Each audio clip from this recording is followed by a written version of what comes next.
Ці живісте, мої любі мамко, дяка вам, живі ушиткими, най над вашу хижу кожний ранку куряться з ялових дров дими.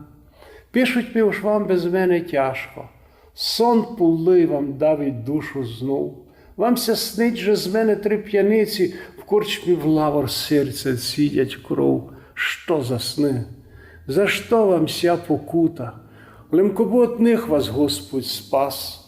Не такий я вже страшний планіт, аби умер, не увидівши всіх вас. Я остався люблячу в дитину і навхтема думку мав єдну про то, як ви казали, сину, при біді вертайся геть дому. Я ся верну, мої любі мамко, коли в яри розквітне старий сад, але муженя не зганяйте рано, як тогди, як 8 літ назад.